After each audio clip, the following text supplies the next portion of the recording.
Assalamualaikum warahmatullahi wabarakatuh. Di sini saya akan mencoba untuk kecepatan IndiHome dengan 10 Mbps, yaitu megabit per second ya. Pertama, untuk IndiHome sendiri kan sudah sangat umum, sudah sangat banyak dikenal atau biasanya disebut plat merah ya. Nah, di sini saya akan sedikit mereview. Saya menggunakan IndiHome ini sudah kurang lebih 1 tahun, 2 tahun, tapi tetap di kecepatan 10 home, 10 home lagi, 10 Mbps.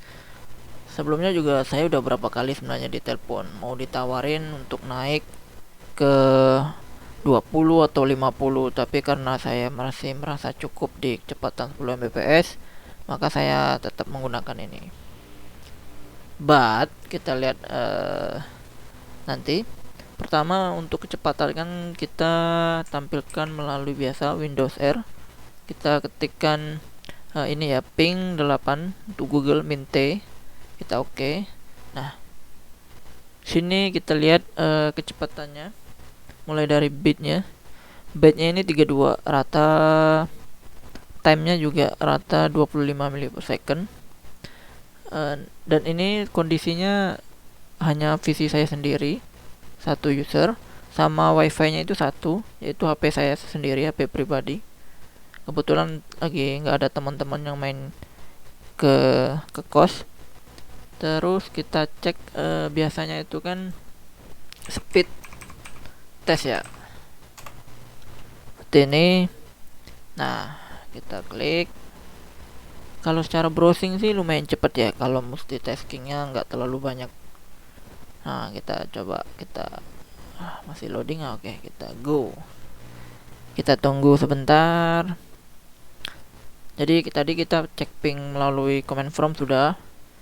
Ini kita cek melalui speed test, karena sudah sangat umum digunain untuk melakukan atau mengetahui kecepatan internet, baik itu ping, baik itu download maupun upload. Kita tunggu. Nanti setelah tes speed test, kita coba tes YouTube. Biasanya kan banyak pengguna itu untuk YouTube. Tadi lumayan ya, langsung naik gitu sampai 20 tadi ya, tapi langsung anjlok lagi 10. Download, ini kita lihat, ini dari server UGM. Jarak saya itu dari UGM hanya 100 meter, sangat dekat. Nih, wow, pingnya 2, downloadnya 10. Kita bulatkan aja ya, 10 ya. Uploadnya 2, pas banget 2. Kondisi saya sekarang mendekati jam 10 malam. Penggunaan sendiri 2, download 10, uploadnya 2. Kalau biasanya ada temen datang gitu kan, pakai user juga wifi, ini biasanya naik ke mentok itu 30 paling mentok. Nanti di sini turun ke 8. Nah, di sini turun biasanya mentoknya itu 1,8. Sekarang kita cek YouTube. Nah, cek YouTube ini kan biasanya enaknya kita langsung tesnya 4K ya, 4K videos. Nah, kita coba yang mana ini? Nah, ini Avengers.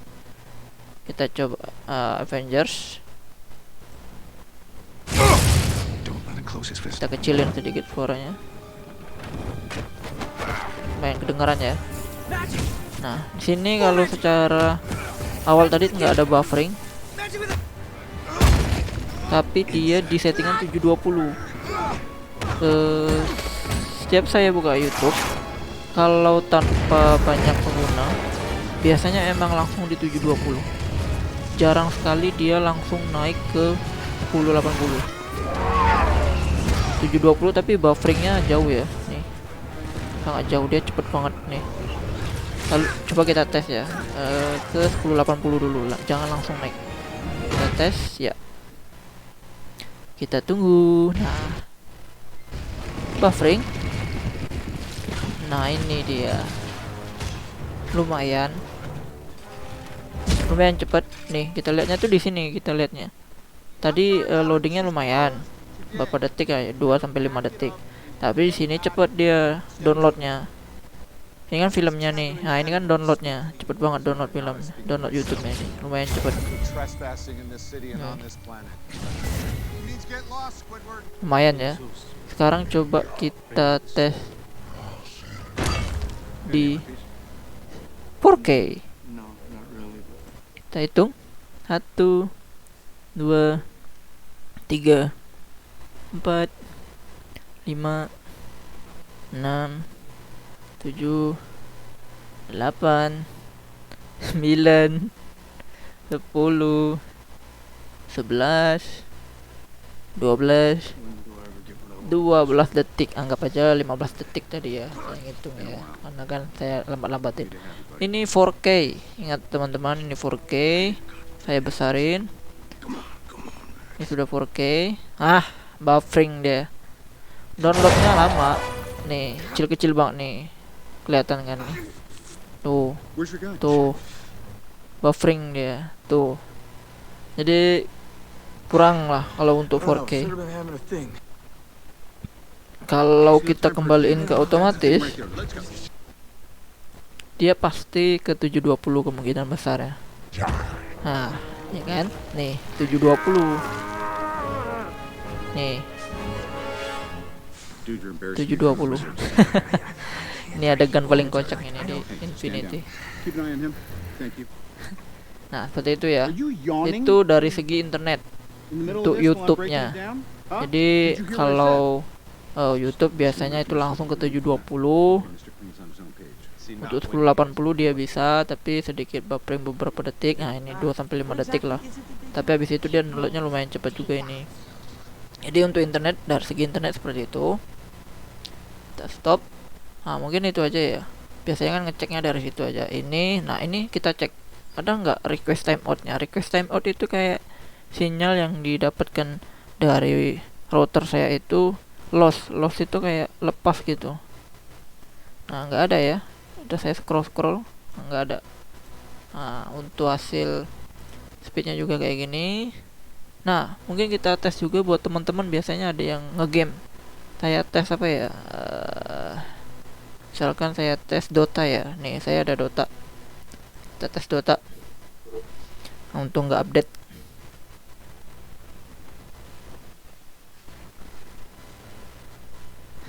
Kita tes Dota. Ngelihat ping sama lossnya.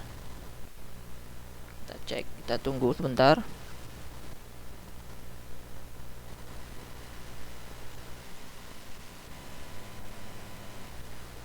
Masih loading. Nah, sudah mau ujian ini. Nah, cara tesnya mungkin kita tes nonton kali ya. Apa ya?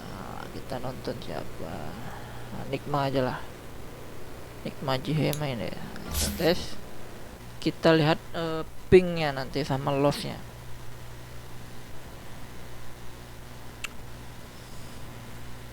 Internet IndiHome ini biasanya saya gunain untuk ngegamenya hanya Dota,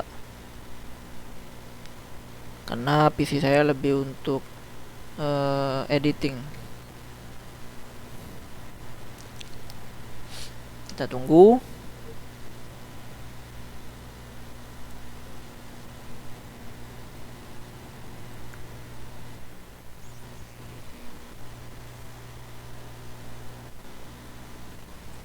Nah, udah mulai. Are those cracks in Dire's top tower? I guess Radiant fortified their structures. Nah, ini dia. They're beating on Dire's top Kalau ini kan tower. FPS ya, ini kan tergantung spek isi kita masing-masing. Dulu awal saya masang, pingnya ini selalu 30. Dire's top tower is under attack. 2 tahun ya. Dia naik nih jadi 80. Radiant's bottom tower's got Lossnya segini. problems. Nah, Cuma ini biasanya kalau kita sambil Radiant's YouTube bottom di HP tower is under gitu, attack. atau kayak siapa aja gitu yang connect dengan wifi gitu, ini nanti anjlok ini ke 90. Not much good's Nanti happening to pengaruhnya itu Radiant's keluar, bottom tower. jadinya dotanya naik patah-patah gitu. Nah biasanya kan solusinya ya itu kita pakai konsol. Nanti buat teman-teman yang belum tahu cara pakai konsol untuk game supaya nggak nge-lag, silahkan komen, nanti saya coba buatkan videonya. Jadi seperti ini ya, ini lumayan. Kita close biar nggak terlalu panjang, cukup. Nah jadi seperti itu ya. Untuk IndiHome dengan 10 Mbps seperti inilah kurang lebih. Nah ini saya tadi coba dulu sebelum membuat video ini naik ke 3, selisih dikit lah, ini 9,6, 1,9. makanya saya bilang tadi uploadnya itu biasanya anjlok cuma 1,8, dan downloadnya ini biasanya anjloknya ke 8. Pingnya biasanya dulu paling pernah tuh 30, itu pun karena usernya udah terlalu banyak. Nah seperti itu. Kalau pengalaman yang saya rasakan, kalau hujan, biasanya hujan IndiHome tuh sangat berpengaruh, sangat lemot. Apalagi biasanya pemadaman listrik biasanya mati. Aduh. Terus sama kalau untuk game Dota itu yang saya rasakan biasanya lossnya ada. Nggak tahu akhir-akhir ini lossnya ada. Kalau dulu awal-awal itu nggak ada, lancar jaya. Kalau sekarang mulai sekarang itu nggak tahu, mungkin apa umur routernya atau gimana, saya juga nggak tahu. Padahal saya selalu lapor ke pusat IndiHome melalui Facebook untuk ngeriset router saya. Itu rajin sekali saya, karena nggak tahu kenapa tiba-tiba lemot. Terus sama mungkin agak minusnya kalau buat nonton streaming biasalah kita kan yang nggak kurang suka nonton di bioskop, biasanya nunggu film di streaming itu. Nah biasanya dia cuma bisanya 720. Biasanya kan ada yang sudah nyediain Blu-ray yang 1080 seperti itu kan. Nah dia kurang. Kalau 10 Mbps biasanya nanti ada bufferingnya, biasanya di 720. Jadi kelemahannya juga di situ. Sama mungkin ini untuk orang atau kalian semua yang buat editing, kelemahannya itu di upload. Biasanya kan kalian udah habis editing nih, mau ngasih ke klien, nah dia lemot, dia lama. IndiHome itu situ kelemahannya. Kalau menurut saya ini ya, dia tidak 1:1. Downloadnya cepat sesuai dengan sesuai dengan langganan kita, maksudnya kecepatan yang kita langganin 10, tapi uploadnya nanti jauh banget. Saya nggak tahu itu kenapa itu. Mungkin emang udah karakternya IndiHome seperti itu ya. Jadi kurang cocok buat kalian yang sering-sering upload. Karena kadang itu buat ngupload di WhatsApp melalui WhatsApp web aja itu lama loh. Misalkan contoh ngupload WhatsApp web, misal ngirim dokumen, PDF, Word kayak gitu, dia lumayan lama. Kayak saya kan juga sering ngirim video gitu ke klien tuh, itu lama itu, padahal ukurannya hanya 30 sampai 70 MB, bukan yang sampai gigaan gitu, bukan. Nah kayak gitu, mungkin buat pertimbangan yang mau ke IndiHome, seperti itu yang saya rasakan. Kurang lebih udah 2 tahun. Kelebihan dan kekurangannya sudah saya jelaskan. Mungkin segitu aja dari saya. Apabila ada yang kurang jelas atau pengen ditanyain, bisa komen saja, nanti saya bantu jawab. Assalamualaikum warahmatullahi wabarakatuh.